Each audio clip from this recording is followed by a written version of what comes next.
Galvan here with the Greenfield School District with Women's History Month. And tonight, we're going to read all about little dreamers, visionary women from around the world. I'm so glad you're here because you get to hear all about wonderful women in our history of America all month long in March. So thank you for joining me here tonight. Thank you, comunidad de Greenfield. Soy Superintendent Galvan, aquí con ustedes leyendo historias, celebrando la mujer. Todo este mes de marzo es el mes de celebrar la historia de la mujer. Y esta noche voy a leer chiquitas soñadores, personas mujeres sobre todo el mundo. So vamos a leer unas historias de personas mujeres de todo este mundo. So muchísimas gracias por estar aquí conmigo. All right, let's see. There are so many in here. So let me just pick one, and I'm going to read to you about her. So here she is. This is Edith Head. She was born a costume designer in the United States of America.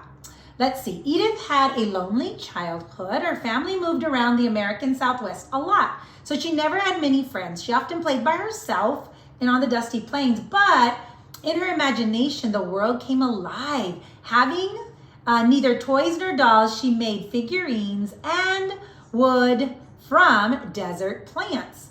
She dressed them up with scraps of fabric and had tea parties with them, dreaming of a glamorous life.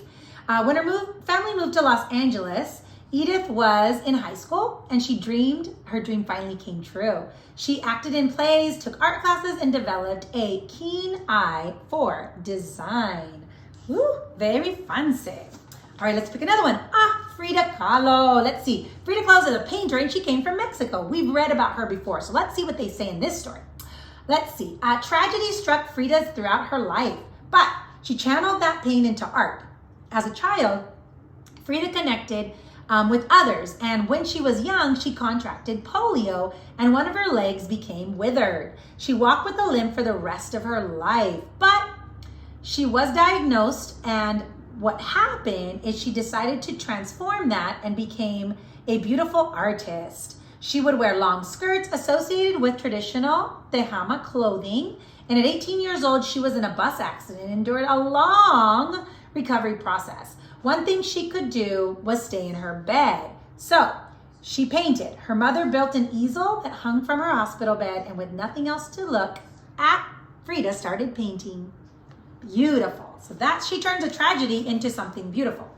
And one more. Here is Hedy Lamarr. She was an actress and an inventor from Austria and the United States.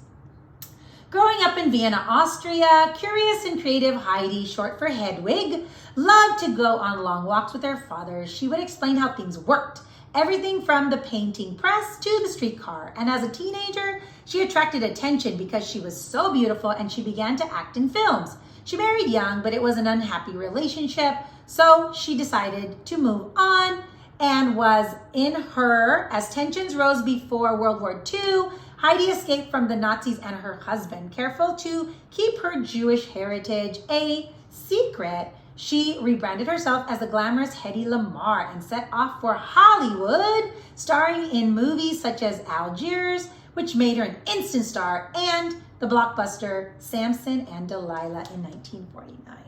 Wow, she is pretty famous. So there are so many other fabulous females in this book. So I might read you again next week. Little dreamers, visionary women from around the world. Thanks so much for joining me here tonight, boys and girls. Have a wonderful, restful night, and we'll see you here tomorrow night with another story. Superintendent Galvan with the Greenfield School District sending a great big bear hug from our family to yours.